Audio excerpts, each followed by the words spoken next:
This month's Dev Diary has brought us tons of new information on Update 15, which is only a month away. So let's jump into this Dev Diary and check out all the new information. So before diving into new features, we got a bit of an update on the state of development, and we got to look at the features actually coming to the public test branch before the full release. Some of the highly expected features we're looking forward to are the Gallimimus, Paleobotany, and Breeding, but we'll have to wait a little longer for the Oviraptor and food enrichment items. Speaking of, we got a great new look at the Oviraptor. Now last month we got a great piece of concept art, but this month we're actually getting a full render and in-game pictures. And I am a huge fan of this animal. It looks great. They've really nailed it.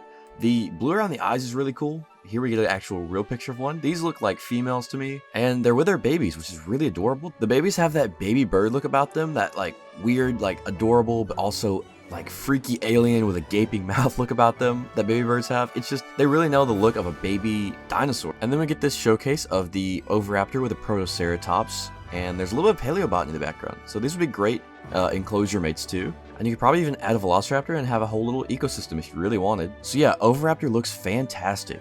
And after that, we get a look at the animal milestones. And this is building off the scoring system of animals in the game, and depending on the species, different things like size, growth stage, mutations all contribute to a final appeal for guests. And so in Update 15, they're adding a new system about animal milestones, which are a collection of achievements that animals can collect throughout their life. So basically, each milestone kind of gives you a bit of an appeal boost for your animal. And if you take a closer look here, you can see a few of them. Things like Ancestor, where you have Ancestor, which has to do with the breeding system. Growth stages, obviously, if you're getting older. So the devs say there are 20 milestones implemented in Update 15, with more planning to be added as the animal AI increases. So we probably see things like fights and combat maybe coming, but we'll have to stay tuned. Next, the devs gave us a look at the new animal look IK. And if you don't know, this is basically how in video games you can make an animal look where you want it to look. And this is definitely going to improve in just the realism, and it's just going to make our animals feel more alive and more reactive to their environment if they're able to look at different things in their environments. Now, I'm hoping maybe they will have random look targets too if they want to look at, I don't know, like a flower. But this is just a super awesome look, and I'm super excited to see this implemented. Another technical improvement we're getting is global grid improvements. If you're a builder like me, you definitely understand why this is such a big deal.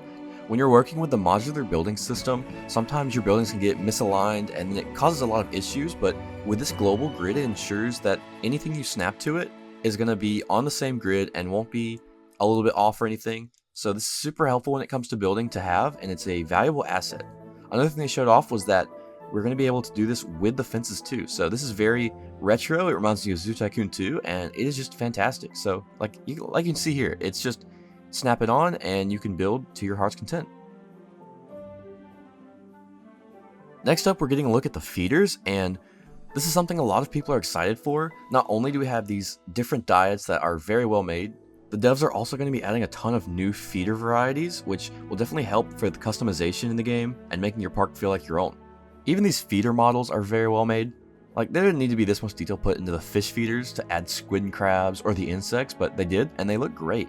And I'm just so excited for my animals to be eating from these new feeders. And here we can see a bunch of the different shapes and materials. So you can see this very tiny feeders for your small animals. You have a trough-like one, a square one, and even a round one. Now, these are all super great. I do hope we get a lot more enrichment-based ones like these fish that we're about to see. And things like this just really make your park feel more enriched, feel more like a zoo. Having things like this, things like slow feeders, things like puzzle feeders too for your smaller animals maybe. All those things just really add up to make a great addition to your park.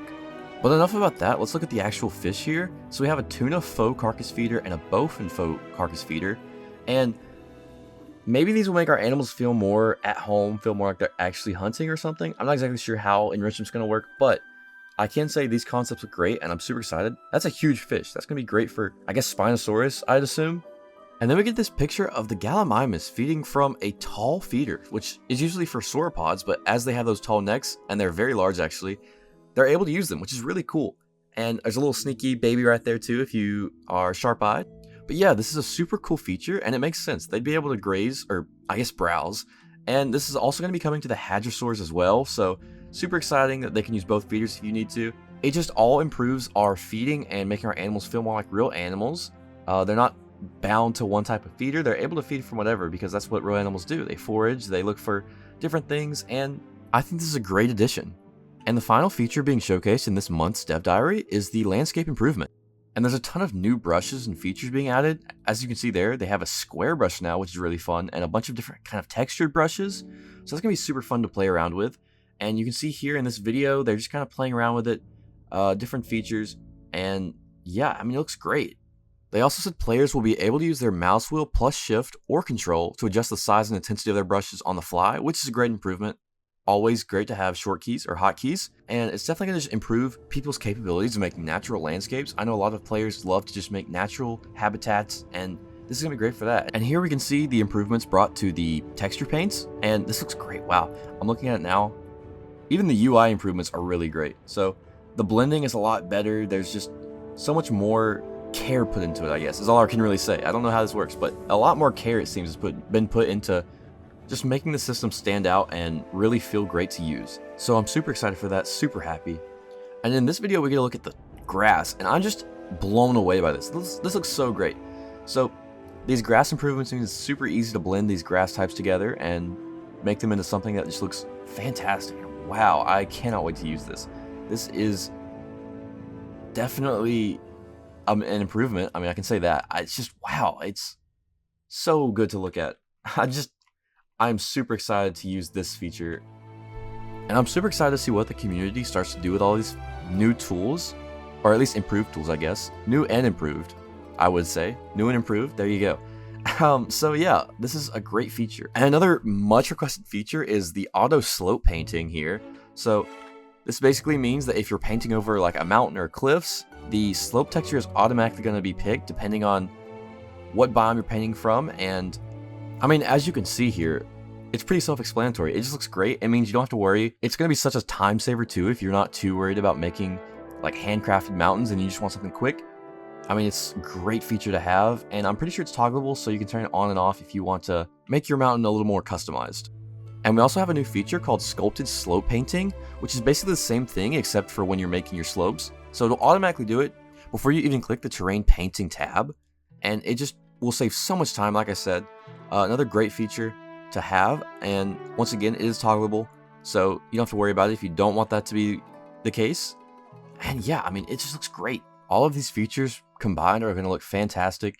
Everyone's parks are going to be so elevated by this, and we even get a picture of what all these tools can do together. And here's a beautiful landscape of a snowy little hill here, and yeah, I mean, it looks fantastic. I love the new love put into all the textures and all of the terrain painting tools. It looks great. And so with that, we get to the end of the dev diary. But of course, I always love to check out the community spotlights and see what people have been up to. So the first community spotlight is by Rotten.exe, and it is my personal favorite Gallimimus skin that they painted here, and it looks great. They really knocked it out of the park. I just love the texturing and the feathers as well, and I mean, they really did this skin justice. It is by far my favorite skin, so I'm glad to see it getting the love it deserves.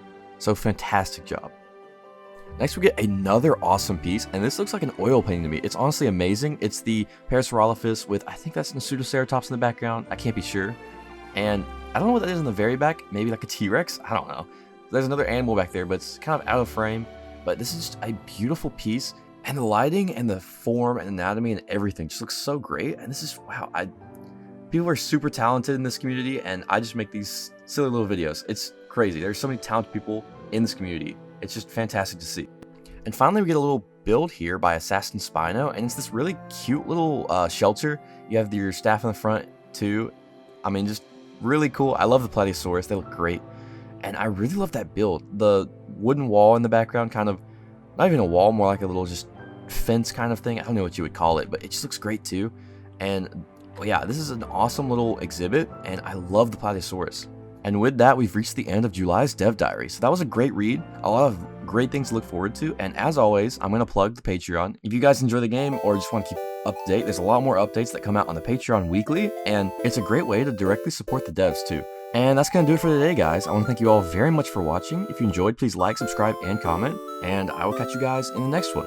Goodbye.